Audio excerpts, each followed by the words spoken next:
Welcome to Undrafted Hockey Fan. Today, I am Brad. Today we are going to over all 32 NHL teams, New Year's resolutions, and that includes we're starting off the Atlantic Division, going Metro, then going to the Central, then the Pacific, and again we're gonna hit up every team. And a lot of teams, we're focusing on this 25. It's January 1st right now, right? So we're looking at 2025, and so a lot of teams are looking at just this year's results, but that's not every team, right?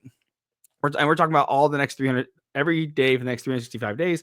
We're looking at all those as an encompassing and what the main focus is. But some teams they're just focused on this year. But let's go over a couple of things go over these teams now. So we're going to start in the Central in the Atlantic Division. My apologies, and we're going to be starting off with going from top points to bottom points. So I'm wearing my San Jose Sharks jersey. Unfortunately, you guys are last today because you guys are last in the league. So we're starting off the Toronto Maple Leafs, and they are absolutely looking for a third line center. When it comes to Toronto, they have some great center depth. Problem is, Austin Matthews, he's been injured. You have John Tavares, who plays a good second line center, but he's been injured. So right now they're running like David Kampf on the second line. They're running Max Domi on the third line, and then they have Connor Dewar on the fourth line. And that's just not good depth for a playoff team, right? Max Domi as a center, it just has not seemed to work for the Toronto Maple Leafs, and that's okay but like you need a guy who's actually play center and play those harder minutes, especially playing with Nick Robertson and Bobby McMahon. I like Max Domi, but I think he's better on the wing. And it just allows, and David Kampf shouldn't be playing second line center. It's just crazy to me, honestly. So, so a couple of guys that can look to target is Nick Butestack of the Utah Hockey Club, as well as Yanni Gourde of the Seattle Kraken. So a couple of centers they can be looking for. Jumping into the Florida Panthers. Florida Panthers are looking forward to April 17th, which is the end of the season. Okay, they are absolutely ready. They're rip roaring, and they're doing so well in this season. Currently are 48 points in 38 games. They kind of been there, done that in the sense. They went to they won the Stanley Cup last year. A little bit of hangover. I don't think they're going to be going that hard towards in the lineup, or not in the lineup, in the regular season. I mean, they are second in the Atlantics. They are doing very well, but again, they're not looking to go too hard. We saw this with Tampa Bay, who kind of took a step back when they were going through their playoff dynasty. They got two cups out of that, but you can still remember they went into the playoffs in the third seed. And they're like, yep, we're going to win the whole thing. No big deal. So that's as far as doing. Also, they're looking for some mercy from Sam Bennett, who has 27 points in 36 games, 28 years old. Will he resign there? Probably, but not going to be too expensive, unlike Reinhart last year. Moving on to the Boston Bruins. Boston Bruins, they are praying for special teams help. Oh, goodness gracious. So currently 13% on the power play, 30th in the league, as well as 75.6% on the PK, which is 25th in the league. So 32 teams in the league. That's not great. They're tied for fourth worst in goals for, which means they're scoring the fourth worst. They're scoring the fourth least amount of goals, right? They're 28th basically in goals on net. And so they're absolutely going to want to get some scoring for Boston there. We'll go back to the Tampa Bay Lightning.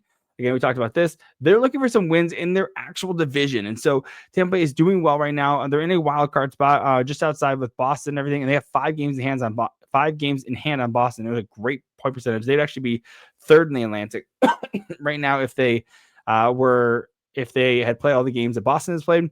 The problem is that they are 1-5-0 in the Atlantic Division. Mind you, they play everyone in the division, their own division, 4 times, right? So you're looking at when they're going to be going into the playoffs, they're going to be playing people in their division or in their conference as well. And if we look at in the East, they are 8-6-2. So they do have a win record in the East, but they are just tearing up the West right now, 12-6-0.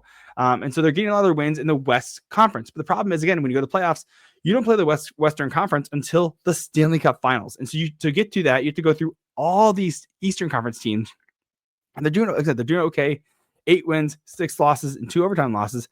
But again, in their own division, that's where they're going to be fighting out the most. It might be taking on the Toronto Maple Leafs as well. And they're 1-5-0 in that division. So they definitely need to get some wins in their own division to show that not only can they get into the playoffs, but actually make it out of that first and second round in the playoffs. So moving on to the Ottawa Senators, they need some PK help, similar to the Boston Bruins. Currently 75 or 77.5 in the league right now, so not doing well. Again, that's actually right above the Boston Bruins right now with the PK. They're sitting at 23rd in the league.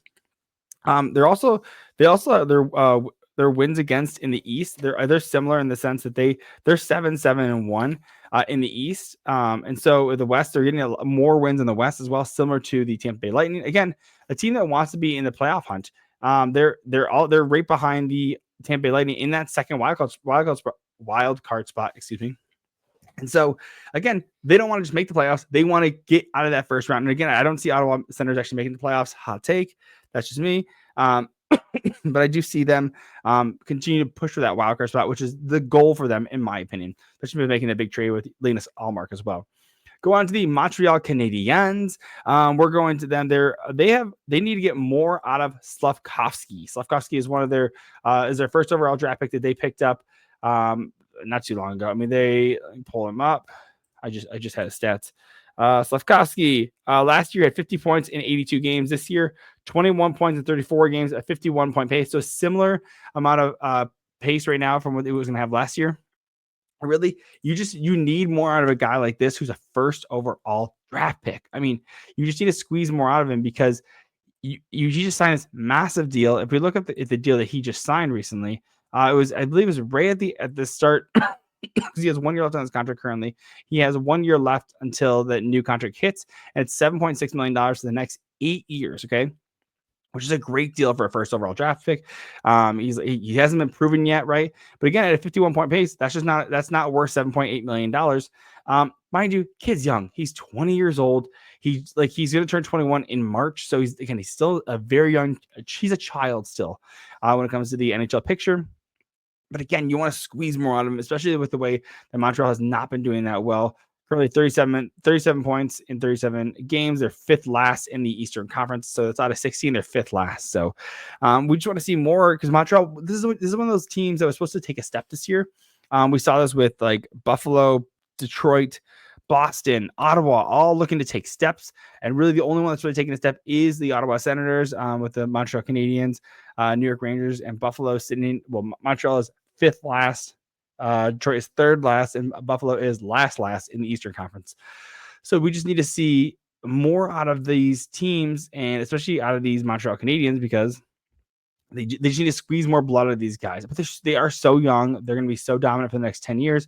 They're not there yet. I think they missed the playoffs this year, next year, and maybe the year after. But maybe that year after, so I'm thinking like 26, 27, they could see that wild card fight similar to what we're seeing with the Ottawa Senators right now. You have a couple teams that are going to fall off, and I think that Montreal has a good core that they can build around. So not superstars, but definitely got quite a few stars on their team. Moving on to the Detroit Red Wings, my favorite team. They need more out of the PK. Currently with the PK, they're 69.9%. They're 31st in the league when it comes to their penalty kill, and they actually ended up recently firing their coach who had a defensive scheme mindset, as well as firing their assistant coach who handled the power play. Bob Bugner brought in Todd McClellan for the head coaching position, and Trent Yanni, who has coached a lot of games with Todd McClellan, and he has been running the PK. And so the PK has looked pretty good over the last couple of games. Mind you, since Todd McClellan came in, they're 2-1. But hey, that's they're 2 out of 3. They're 2 wins, 1 loss, and that first loss was against the Toronto Maple Leafs, who was the guy, McClellan got hired on the 26th, and then they played a game on the 27th. So he had a morning practice to kind of like, hey guys, I'm here. Let's just you'll work hard and we'll mix some things around as well. So, and so moving on to the Buffalo Sabres. What are the Buffalo Sabres New Year's resolution? They want more out of Dylan freaking Couzens. In his 22-23 season, he had 68 points in 81 games, and that's where you truly saw him break out as a 22-year-old. And that's a great pace. Mind you, this kid is making a decent amount of money as well. And so if we look at also his 23-24 season, he definitely went down with 47 points in 79 games. Yep. And this year he has 19 points in 38 games, a 41-point pace. It's not good enough. He's slowly going down every year, and that's just not what we want to see out of a guy like Dylan Couzens. Now, mind you, there's a lot of teams sniffing around the Buffalo Sabres and seeing how poor they're doing. Again, a team that was supposed to be taking a huge step, but just has not been doing that. And Dylan Couzens making $7.1 million. Mind you, again, we just talked about Slav being young. Dylan Couzens is only 23 years old, right? He was just drafted in the 2019 draft. This is the Mort Seider draft. Again, I'm a Red Wings fan. This is how I calibrate it. I'm like, okay, who's Red Wings first round draft in this season?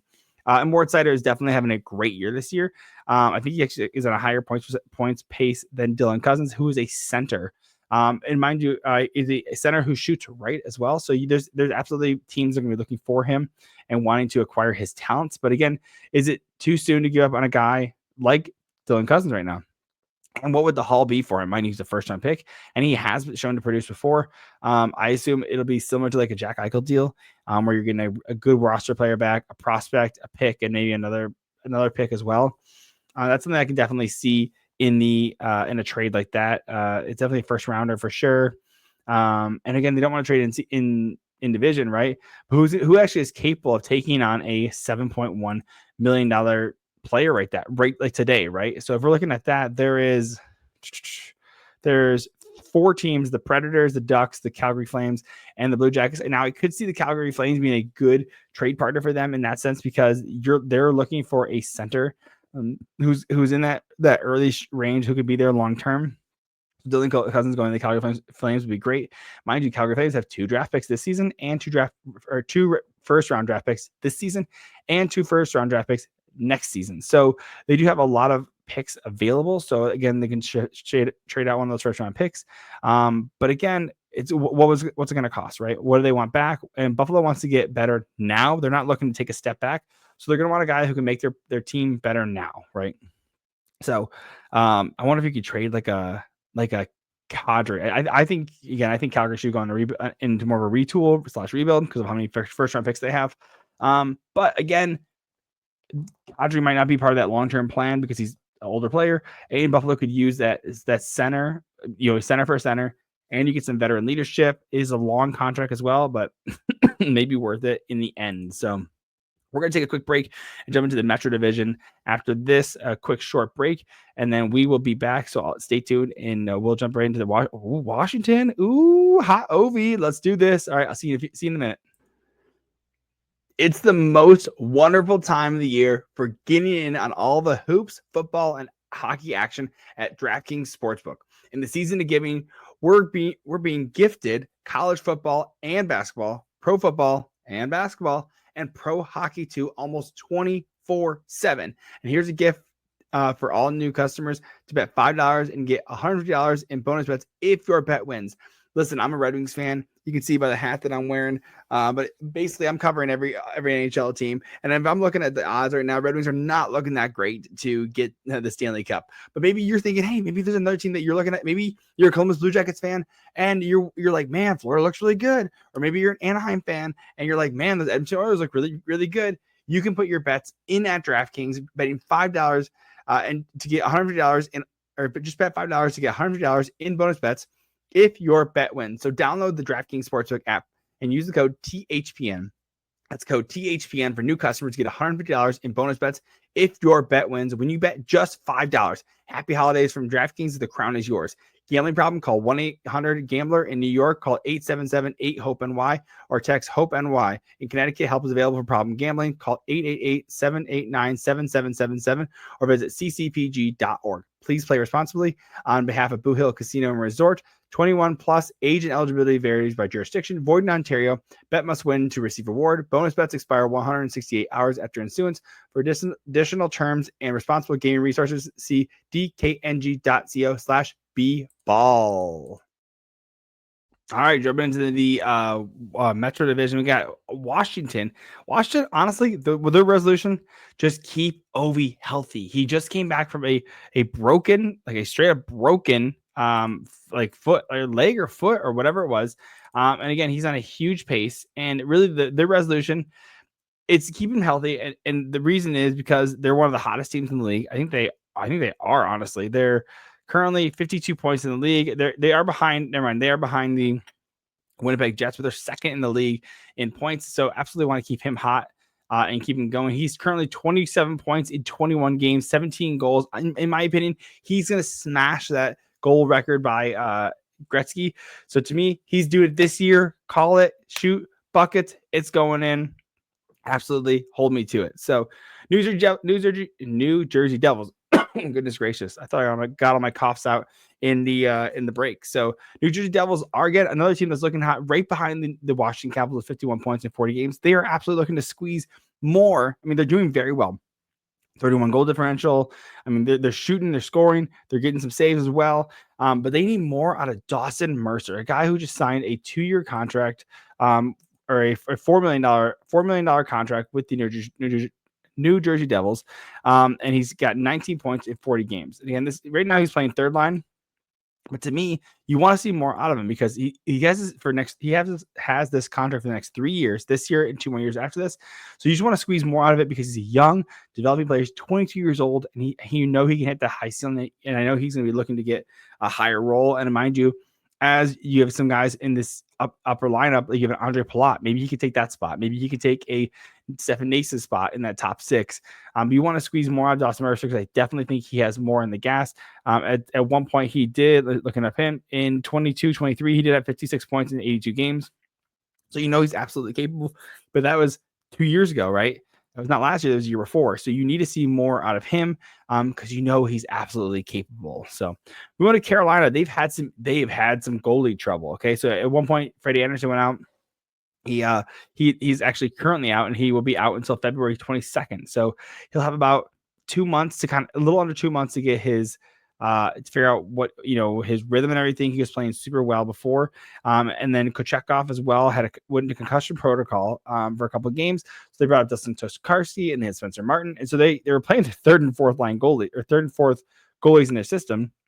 I think Tokarski's played 4 games and he's played really good, but he's 34 years old. Do you want to rely on a guy who's your third goalie in that case? Again, Kochetkov has an .899 save percentage and a .252 goals against, and those are really good stats. But again, can you rely on it, right? He went to concussion protocol. So do you want to rely on it? And the reason he did is because he full-blown blacked out behind the net because he got hit in the head. So you have 2 guys who have suffered major injury. I say concussion is a pretty major injury in my opinion. And then you have Freddie Anderson going out for surgery. Again, he's an old goaltender as well. And so you just wonder if that's the case. Maybe they look out and go for some extra goaltending. But again, when you have guys that are playing well, do you need to, right? Do you want to? But again, you have a 35-year-old Freddie Anderson. He's been known to get hurt. And so we'll see what happens with that. Speaking of goaltending, the Pittsburgh Penguins absolutely need some goaltending as well. And it's so interesting because I have some other stats to back this up, that they're doing well in other aspects of the ice as well. So goaltending, they're negative 25 goal differential, but it doesn't mean that they're not scoring goal. Doesn't mean they're not scoring goals. They're just letting so many goals in. They're actually letting 33.67 goals in per game, which just means that they're actually they're leading the league in goals let in per season, or this per game this season. And so you're like, okay, well, what's the issue here, guys? Why? What is the issue? Are they getting scored on the penalty kill a lot? No, their penalty kill is 81.7%. They're tied for 9th. They're doing well there. Well, are they not scoring goals as well? Because again, their goal differential is negative 25. It's no, they're 4th in the power play, 26.1%.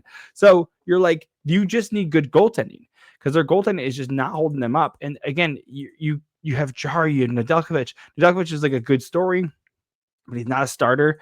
As well as Jarry was signed for, in my opinion, too much for too long. And that's just my opinion. Again, you have Jarry putting up they're splitting the net, which is kind of crazy considering that Jarry is on a 5-year contract and Nedeljkovic is on a 2. But they're both they're both letting in more than 3 goals per game. And they're both under 900 save percentage, and Nedeljkovic an 889 save percentage, and Tristan Jarry an 885. So they're both under 900, which is about league average right now. So you get both goalies which are underperforming. And so surprisingly, Pittsburgh is doing well in the standings too. They're right outside the wild card spot, just nipping at Ottawa's heels. So we'll see how that works out. But again, they're going to want some good goaltending. But again, does it make sense to trade for one? They probably just look for someone on waivers to see if they can bounce back. But mind you, they have Blomqvist, who has played really well for them at the start of the season. So we will see. He definitely looks like a shining bright star, and might be their saving grace in the future. But again, at this point, they just need some really good goaltending. And mind you, Blomqvist right now, he's got an over 900 save percentage in the AHL right now. Not the Pittsburgh Penguins. I apologize. That was NHL. either way, he had over 900 save percentage in the NHL with the 8 games that he did play. So just show you that there is some savior there if they wanted to use him. But again, you don't want to burn out this young goaltender. I think he's like 22 or something like that. He's 20, just turned 22 years old. So you don't want to burn him out either. So moving on to the Colorado Avalanche or Columbus Blue Jackets. They're looking for a good trade deadline. And because Columbus Blue Jackets, they went through extremely hardship, losing Johnny Gaudreau this season, rest in peace. But they have a ton of cap space, $19 million in cap space right now. And they did end up doing a big trade this season, trading out Juracek, which because he was kind of up, down, left, right. Like you weren't getting the the coach would not put him into the lineup. And so Juracek gets traded out to the Minnesota Wild for a 5th round pick, and they get back Damian Hunt, a 1st round pick, a 3rd, 4th, and a 2nd round pick. But again, you pick this guy 1st overall because you want the quality. Like it's hard to find a guy or 1st round pick. He's 6th overall, I believe. And you want to keep this guy because he's clearly good. He's highly scouted. He was highly looked at. And the fact that they were yo-yoing him was really a detriment to them. And so I think that was not a great move. They got a pretty good haul back, but again, we'll have to see how it's going to work. I mean, the 2nd round pick is until 2027 either. So we got a long time before this is going to be, 2.5 years before that guy's even picked, right? This kid is right now, he's 15 and a half right now. So, and then they also have people they could trade, Dante Fabro, who they picked up on waivers from the Nashville Predators, and Ivan Provorov, who has been playing well. And so hopefully they can convert him into a 1st round pick, which I definitely think they can, because right now Ivan Provorov only 14 goals in 38 games, but he's playing super well. He is playing well on that 2nd power play unit. But again, you're looking at Zach Werenski, who has 40 points in 38 games. Maybe if you can kind of switch them up, maybe swap, put Werenski on the 2nd unit and Provorov on the 1st, and let them kind of generate some more. I can definitely see them using that to boost his value. But again, he's been traded for a 1st round pick before, so he can probably be done again. So Flyers, to me, what their resolution is they're going to be looking to move on from Morgan Frost. There's been so much speculation about this kid, and it's so interesting because I don't know why he can't get in the lineup. I've liked the player. Again, he's a young player.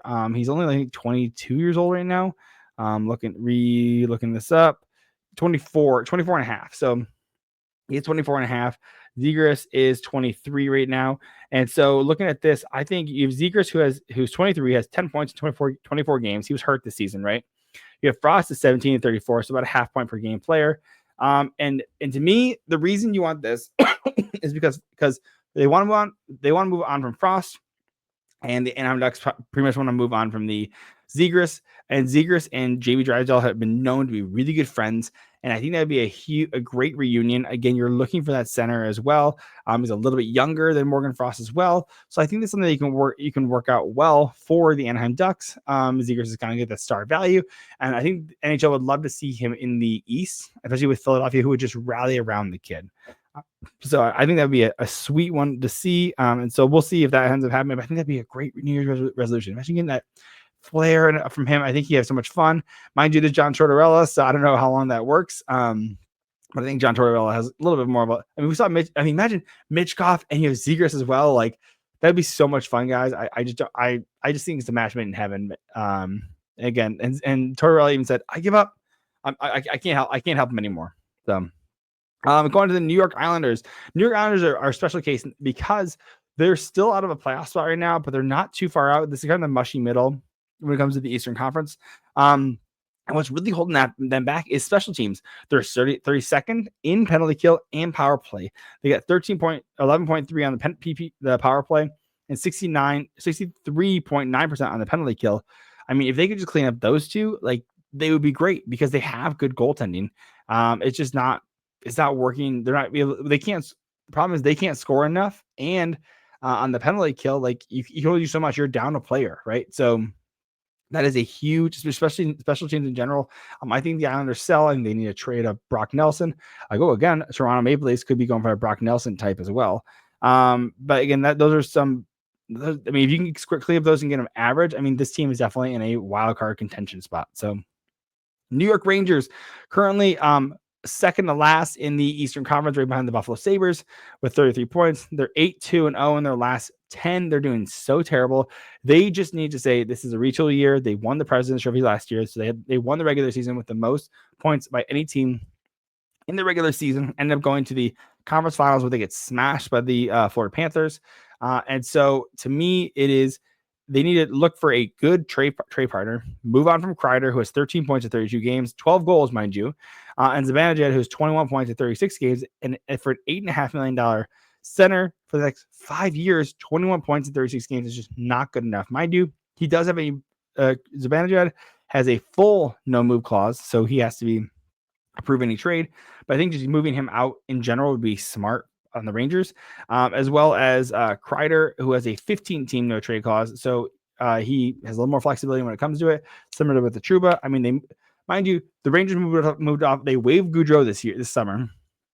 They forced their captain, Trouba, out of the team and made him choose a team he wanted to be traded to. And again, they're trying to do this with Kreider and Zibanejad, and I understand why they're trying to retool. But again, and they traded Kako as well. They're really clearing the roster out, and that's fine if you want to do that, but they're just doing it in a really like shitty way. And I just think that they need to clear the house. They need to get rid of the GM, or they need to get rid of the players. Like they need to figure out their shit, honestly. So I just need to look for a good trade partner, understand this is not the season, and move on. They just understand it's not the season, and again, just move on. So moving on to we're going to the Central Division, going to the Winnipeg Jets, Ehlers, and so they're doing phenomenal. They're number one in the league currently with 55 points, a plus 46 goal differential. They have the best goalie in the league right now, Connor Hellebuyck, who won the Vezina last year, and which is the goalie of the year in the regular season. So he is phenomenal. He's playing so well. The team's playing phenomenal as well. Really, what they're looking at for, again, this is a New Year's resolution, right? They're looking for either an Ehlers or a Pionk re-sign. To me, I think Ehlers is kind of there was some contention with the last coach and everything last year. And so, but this guy is really, when he's put into a position to succeed, he really does. He has 32 points in 30 games. So it's above point per game player, making only $6 million. That's awesome. But again, so they would probably like to re-sign him. And a Pionk, he's got 32 points in 39 games as a defenseman. I would think, but mind you, they're both 28 years old, right? So you're looking at 28-year-olds. They're going to want that 7-8 year long contract. And if they sign with Winnipeg, they get that option of the extra 8th year, which I think they should take in this case, because it's going to end up paying them. I mean, it's going to be more beneficial for them to get paid that. So to me, I think they re-sign Pionk instead. I think defensemen last a little bit longer in this league, and they let Ehlers go. But let me know what your thoughts are on that as well. So Minnesota Wild, their New Year's resolution is mercy. Mercy is what they want from Kirill Kaprizov, the dynamo right now for his next contract. He gets to sign a new contract at the end of this year. So June 2025, when the playoffs are over and everything, trade deadline's over, draft is over, and the season restarts. Or sorry, it's when the draft ends, and then the draft ends and the free agency starts around that time. That's the day that starts, I believe, is July 1st. The Kaprizov can sign his next deal. So he has 1 year, he has the rest of this year and next year available on his deal right now. He's currently signed for $9 million. To me, I think that they're going to end up signing him for $14 million per year for 8 years. That's just my opinion. I think he supposedly wanted to go to Chicago at one point, but I think if they offer him a crap ton of money, I think he would absolutely take it. And $14 million is a crap ton of money because that's what Leon Draisaitl just got. And he plays with Connor McDavid. So, and Kaprizov is doing phenomenal this year. I mean, the numbers that this kid is putting up is crazy. This guy is the differential in points is just, honestly, it's a little bit mind blowing. Mind you, Minnesota bought this year by kicking up David Jiricek as well, who's currently not with the team down in the AHL, but again, he's going to kill it. So Kaprizov currently is out with injury. But he does have 50 points in 34 games. He's scoring 1.5 points a game, basically, which is crazy because the next person is like Boldy with Marco Rossi with 18 points less than him. And Marco Rossi has 32. Jesus Christ, that's crazy. So, Jesus, that's nuts. So, moving on to, again, mercy from Kaprizov. Colorado Avalanche, they absolutely need some depth scoring. And when you have Colorado's kind of built like Edmonton in the sense where they have such good like high end scoring that you don't really need like the depth scoring, but to me, I think it's important because that's where you end up getting. It's good depth scoring throughout the lineup when it comes to a Stanley Cup winner. We saw that with Florida. They had good depth scoring, right? We didn't see as much with Edmonton, and that was a huge issue. So when you can shut down McDavid, Draisaitl, and Bouchard, you have to rely on those guys on the second, third, and fourth lines to be able to do that, right? You have Nathan MacKinnon putting 61 points in 38 games, Rantanen's 54 points in 38 games, and Makar with 46 points in 38 games, which are all crazy that all of them are over a point per game, significantly. I mean, with MacKinnon almost like a 1.6 points per game, it's just crazy. So, and like, again, you want that depth scoring, which they did just make a trade for Juuso Parsons with the Nashville Predators. So that's their second trade with the Nashville Predators that they've done this year. So I can see them definitely. They're already starting to make moves to shore up that depth scoring, and I love that for the Colorado Avalanche because they already changed out they traded out the 2 goalies they had at the start of the year, which is crazy. They get Juuso Parsons. This is the 3rd trade they made already this year, and I can't wait to see what they do at the trade deadline. And mind you, they still have to re-sign Rantanen this year, who's already making $9.25 million per year. He needs a new contract, and so I can see him actually making just as much as Nathan MacKinnon, 12. Because it's Colorado, I think he'll take a discount and do like a 12.5 because Nathan MacKinnon is making 12.6, and he's basically the captain. So I could see Rantanen staying or going out in the open market and making $14 million over 7 years. He can either make $14 million over 7 years with any other team, or he can make 12.5 over 8 years, which ends up being the same quantity of money with Colorado. So we'll see what he ends up deciding. I'd love for Red Wings to sign him. That'd be so sick. That'd be the star they need. Dallas Stars, talking about Robertson and Hintz. They definitely need some improvements. We have Jason Robertson only has 28 points in 36 games, and then Hintz has 22 points in 35 games. And I'm like, these guys were like point per game players at one point. I mean, you had Jason Robertson scoring 40 goals, and I'm kind of thinking like, you need to shake this up. I think it was a huge detriment losing Tyler Seguin, who might be back for the playoffs. I have to check on that. But again, that's kind of like your personality, one of your personality guys that you lose on the team.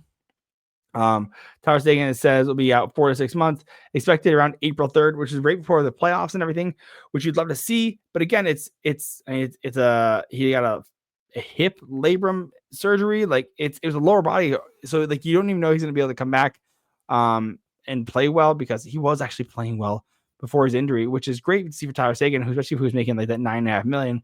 Was he playing at $9.5 million money? No. But he did have 20 points in 19 games, so that point per game player, which you'd love to see for a guy who's almost 32 years old, right? And so Hintz and Robertson, absolutely with Seguin being out, they need to see more from him. And then you need to squeeze more out of Logan Stankoven, who's playing well, but only 18 points in 34 games, but he's on that 3rd line right now. So you want to see more out of these guys. You need to squeeze more out of them. I mean, Jamie Benn can only do so much. Matt Duchene can only do so much. Wyatt Johnston, again, slowed down. He's 25 points in 36 games. And you have great goaltending with Ottinger and DeSmith both playing well on this team. They're actually very close in stats, actually, which is crazy. Almost equal, actually. And so, Dallas, shake your guys up. See what's up, Say, hey, smell that? You want money? You want a new contract? Here, go perform, right? And you definitely, Robertson can be re-signed start of this year, so he's probably gonna have a waiting in this case because he doesn't want to sign because of how poorly he's doing this year. They have a Hintz locked up already, so he's fine. So move on to the St. Louis Blues. St. Louis Blues, they have a special teams problem. Mind you, they're in the mushy middle though. So when it comes to St. Louis Blues, they're 2 points, or they're 2 spots out of a actual like wild card spot. So they're still in that kind of mushy middle, but they're like 4-4-2 in their last 10. They got a negative 11 goal differential too, but the special teams are not doing that well. They're 25th in power play. They're 28th in penalty kill. So again, if you can get it similar to the Islanders, if they can get the special teams going, that can help produce better for the team overall. I think they can end up working out in their favor and everything. So, but they did make some good moves with those offer sheets. Absolutely love it. Keep up that energy. More offer sheets. Love it. So, moving on to the Utah Hockey Club. Again, a team that was kind of plagued with injuries, which ended up really hurting them. They did make a huge trade for Mikhail Sergachev on defense, but Sean Durzi and John Marino are both out for the whole year. and that hugely hurts them.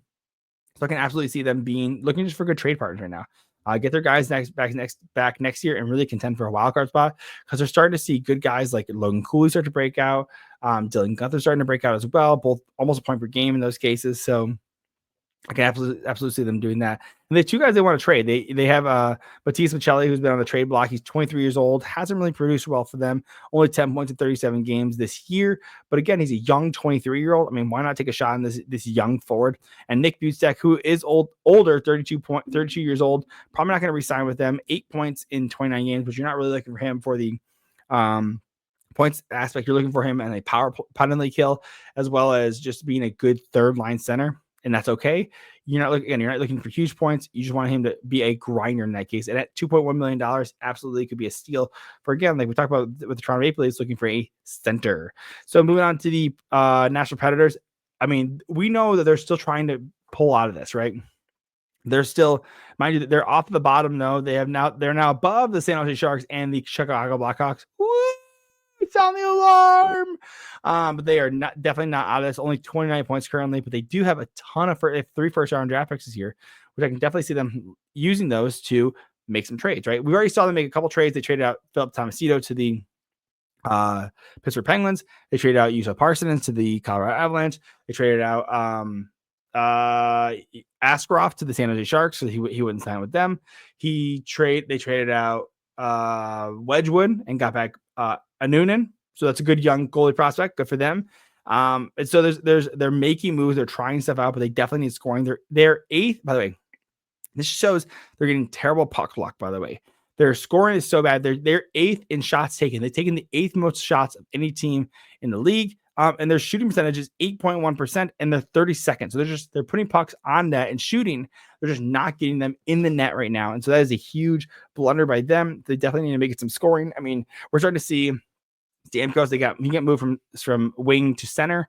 We started to see him pick up a little bit. Marchessault started to pick up as well. But again, you needed this all year. So if they need to play at a crazy pace now just to be in a wild card contention and try and beat out. I mean, currently it's a 14-point gap between the last wild card spot and the Nashville Predators. So that is a huge jump to do it, but they can do it. They can fight hard. It'll be almost impossible, but it is possible technically. So we'll see if they can get the stuff or a good trade in to be able to start scoring or start getting their scoring. Moving on to the last team of the Central Division. We're talking about Chicago Blackhawks. Mind you, the biggest resolution they have right here to this year is just to protect Connor Bedard. He's got 33 points in 38 games, which is still very good. But this guy was very overhyped. I would say overhyped. He was very hyped. He was very good. He's a wicked shot, Austin Matthews type shot. But mind you, there's not a ton of scoring outside of this. He has 33 points, right? And there's only 4 guys with 20 or more points, and he's one of them. No one else is in the 30s besides him. So you need to protect him. You made all these crazy signings. You brought in a Bertuzzi, a Brody, a Martinez. You brought in, a Teravainen. Like, you brought in all these guys to help support Connor Bedard, and it's not working right now. And so absolutely do everything you can, Chicago Blackhawks players and fans, to support Bedard and lift him up and keep him going. Volley that ball, buddy. Volley that. So we're going to take a quick break, and we're going to jump into I need a drink as well. We're going to do a quick break, and then we will hit the Pacific Division and knock this out for the rest of the year, and we'll get started. We'll just finish this up. So see you in a minute. You know that sound. That is the sound of ice skates hitting the ice at your favorite NHL team's rink. And listen, if you're looking to get tickets, you know that there's nothing better than going to see that live experience of hockey, just seeing the guys hit each other, the screams, the crowd, the chants.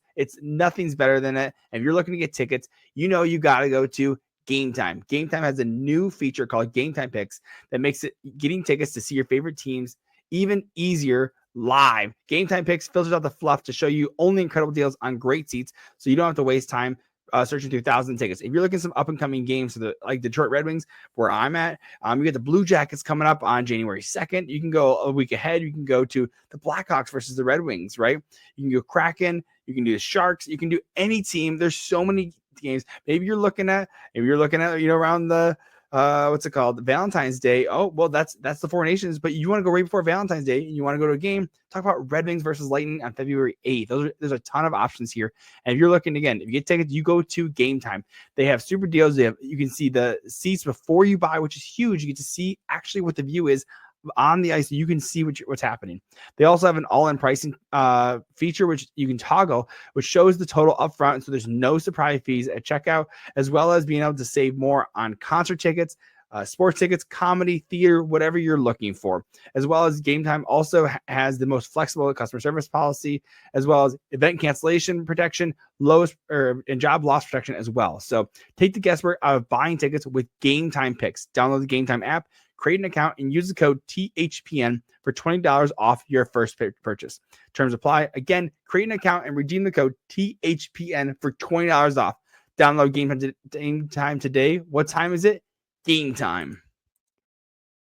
All right, jumping on to the Western or the Pacific Division, starting off with the Vegas Golden Knights. They are going to be looking again at another team looking for mercy when it comes to the Shea Theodore contract. 30 points in 39 games for this defenseman, only making $5.2 million per year. He's 28 years old, and Vegas is third in the league right now. So he is doing phenomenal as their basically the number one defenseman is taking over for Pietrangelo.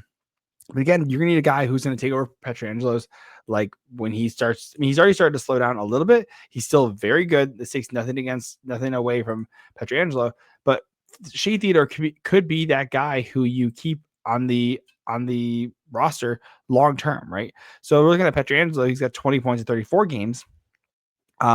Shea Theodore has, again, 10 more points than him in 2 more games, but again, you're playing him a similar amount as well. And Pietrangelo is 34 right now, right? So again, Shea Theodore being 38 or 28, you sign him for 8 years. Boom, clean business. He'll be there till he's 36-ish, right? But again, Vegas moves on from people quick, so you give him like a good 8-year contract at like $7.5-8 million, probably closer to 8. Probably closer to 8. With you just gave Noah Hanifin 7.35. He's a little bit younger, but he produces less, right? So I mean, probably even like 8.5, 9 even could be for Shea Theodore, but again, he might take a discount, so maybe 8. So there's a little bit of mercy from him because he's playing so damn well, right? And again, when it comes to Vegas, he can save money because he's in a no income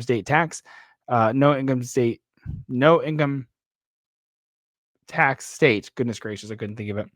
So he probably takes a little bit less because he gets to keep a little bit more.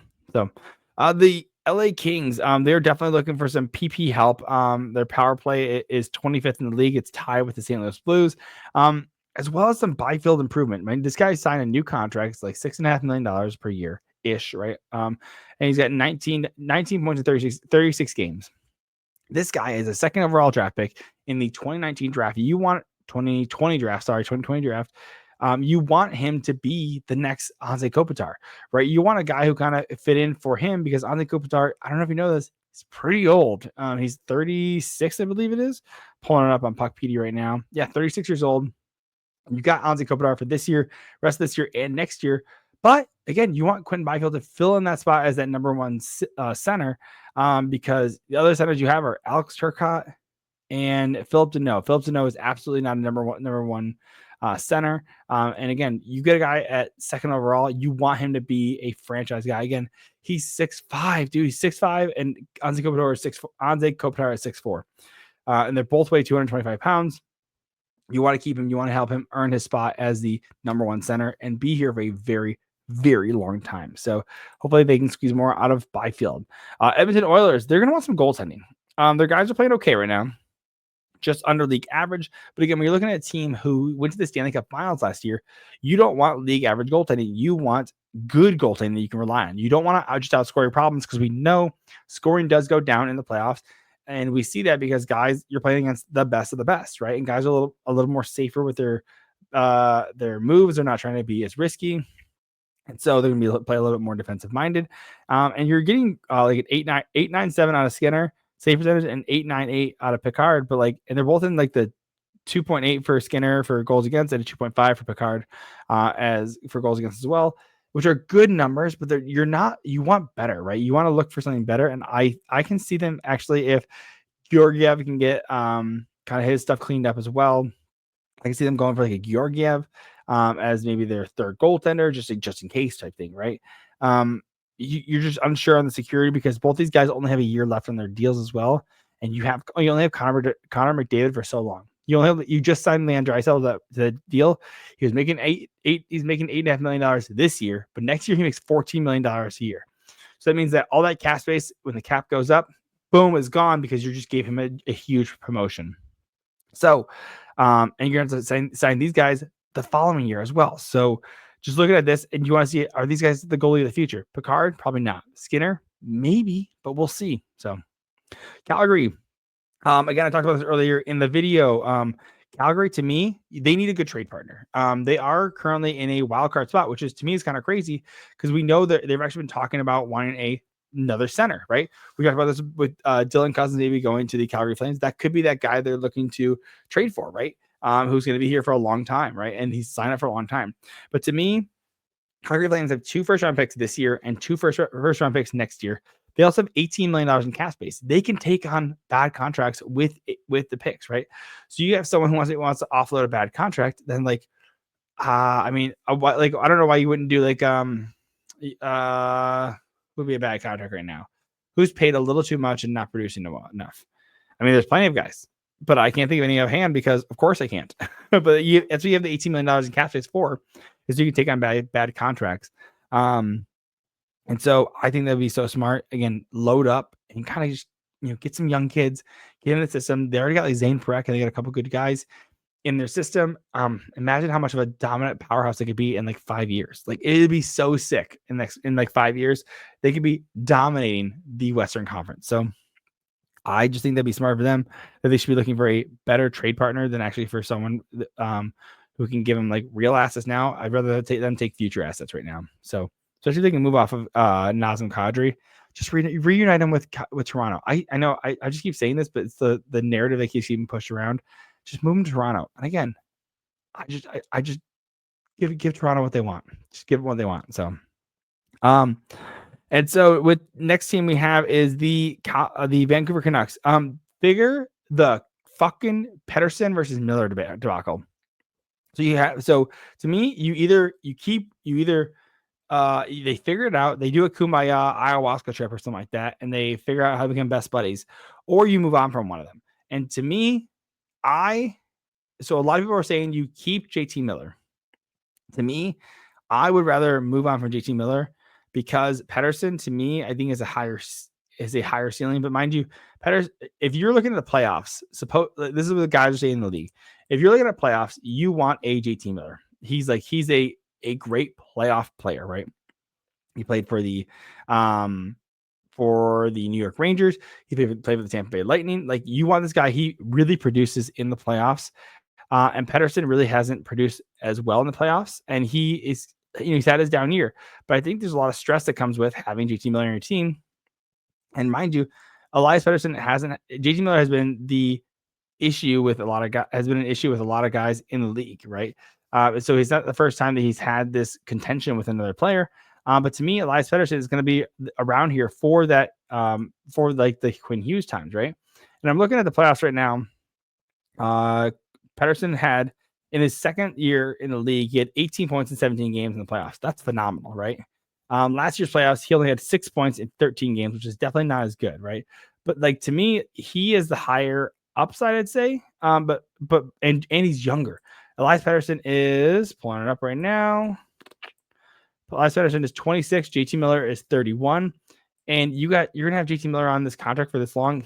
I don't know if he'll continue to produce that he needs to, right? I mean, last year he did put up 12 points in 13 games, and that same playoffs that he played with Pettersson, 18 points in 17 games, which is very similar. So, to me, I understand that he's a great playoff performer.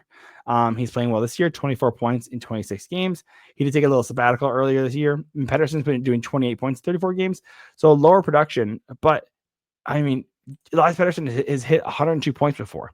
JT Miller hit 99 at one point. Oh, no, he also hit 103 in 23-24. So last year. So, but to me, I'm looking at the youth aspect, right?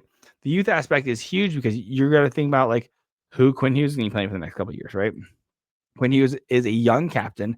He's currently pulling him up right now. Quinn Hughes is 24 years old. Pettersson's 25, right? So like they're going to be together for a very long time.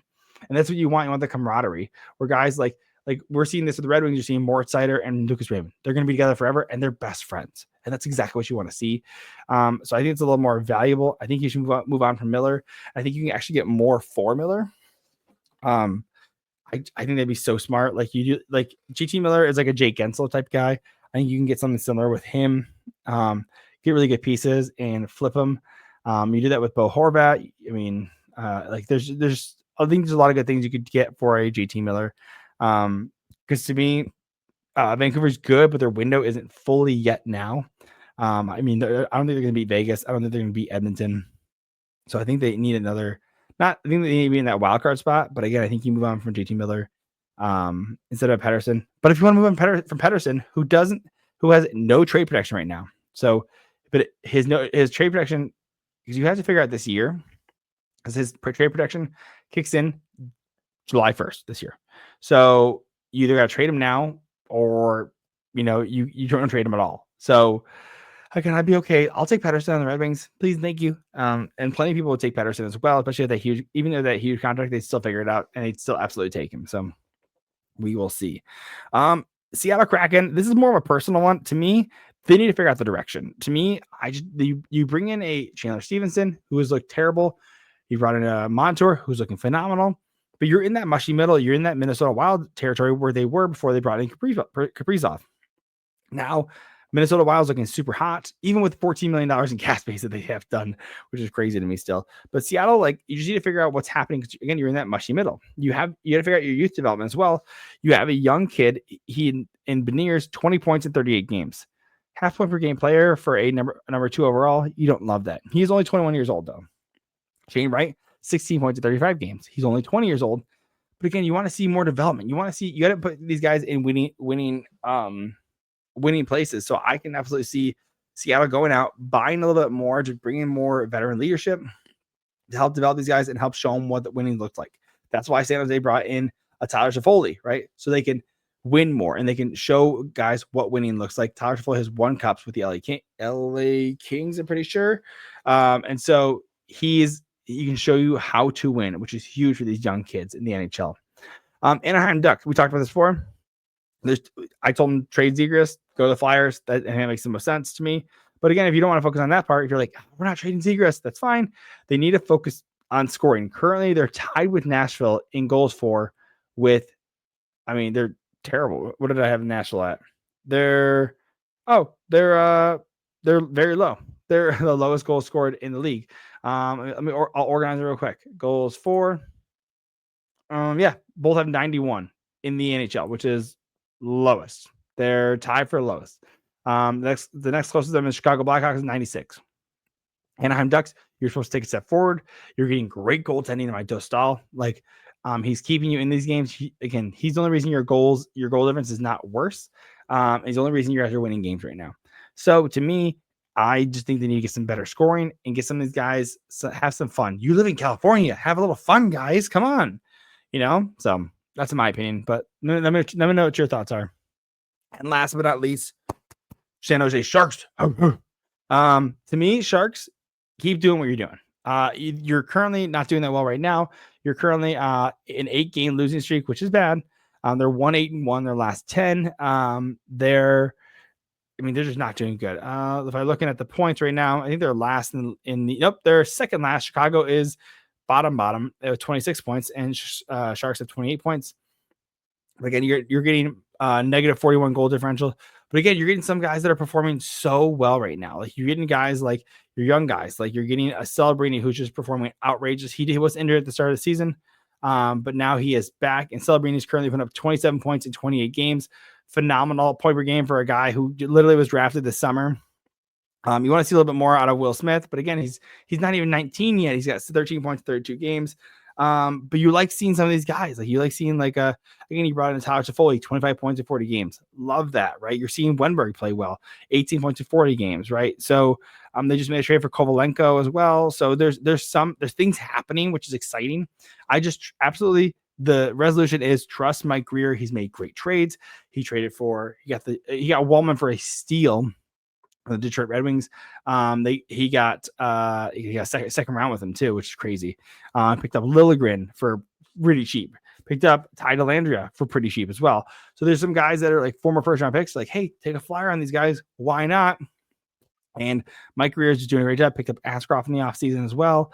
So there's a lot of good things that are happening with Mike Greer. So absolutely, resolution, trust Mike Greer, dude. Like, just trust what he's doing. He's figuring it out. He's getting it done. I'm super happy with them. Let me know what your thoughts are on that, though, as well. So, but that is the end of the video now. We're going to wrap this up. Let me know what your thoughts are. Hit like, subscribe. Appreciate you because small creators, it really goes a long way. Ratings on Spotify, Apple, all that jazz. I really appreciate it. Hit subscribe if you can. And also, I just saw in my video that my Taylor Swift cup is showing Taylor Swift. Boom. So, anyways, love you guys. Catch you next one. And Happy New Year's. Bye.